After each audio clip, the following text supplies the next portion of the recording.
You ever failed so many times at trying to do something that you just threw your hands out of the air and said, forget about it? I remember a couple years ago when I started doing kickboxing. They were trying to teach us some of the just basic ways to be in your stance, some of the basic ways to move, to do your kicks, to do your punches, and different things. And as someone who has done a little bit of boxing in the past, not professional or anything like that, but I was familiar with some of the basics, except some of the basics for boxing are a little bit different than they are for any kind of kickboxing. And the reason why is because you're obviously using your feet to kick, which means they need to be in a different position. And I kept wanting to go back to my old habits. Sound familiar? And it was frustrating because I knew what to do. I knew how to do it, but I kept messing up. Now, maybe you've been in situations like that. Maybe it's with a diet. Maybe it's trying to change careers. Maybe it's in a relationship. Whatever the case may be, there might be something in your life where you're trying to make a change, you're trying to do something new, and you kept messing up, and then it got frustrating and you quit. Now, I didn't quit with kickboxing. There's been times in my life where I did quit, but the reason I didn't quit with kickboxing was because of those previous failures, because they taught me an important lesson. It's a lesson I want to share with you today.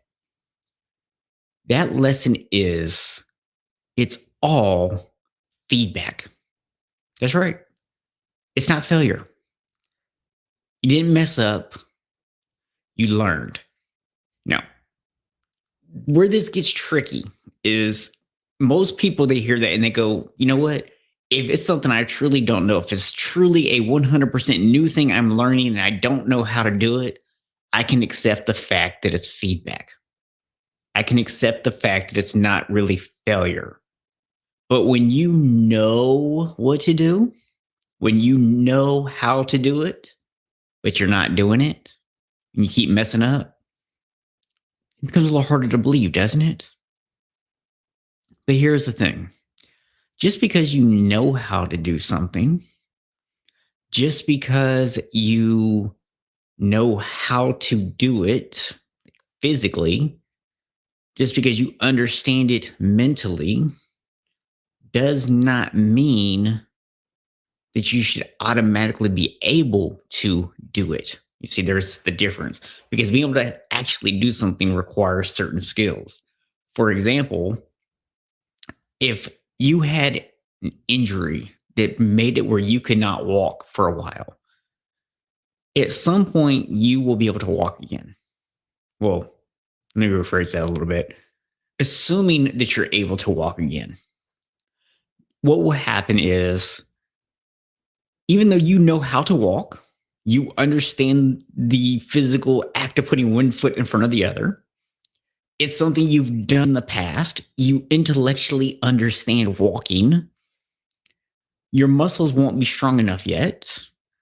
Your form won't be where it needs to be because of the lack of strength in your muscles. So, although you know how to walk, although you have experience walking, you will be unable to walk, at least for a little while. And then eventually, as you build up, you'll be able to walk again the way you did before. It's no different with anything else that you're trying to learn. So give yourself a break. It's all feedback. Take what your body is telling you. If you're not able to do something, you probably have an imbalance or a weakness somewhere. Work on it. If it's something you're not familiar with, if it's new, it might just be awkward and you just need to learn the pattern. You need to develop the motor skills to do it. If it's sticking with something, maybe you need to learn some other skills about time management or setting goals or creating better expectations. There's all sorts of reasons why something might not work. When it doesn't, the goal isn't to just throw our hands up in the air and say, I quit. It's instead to look at the feedback and see how we can get better. So that is today's unshakable habit tip for you. I'm Stephen Box reminding you that yes, you can create unshakable habits in your life, even if you have zero willpower. And those habits will help you to live a healthier, happier life where you can eat better, train smarter, be more productive, and have better relationships. And just remember, even though sometimes it's not easy, it's always just feedback. See y'all tomorrow.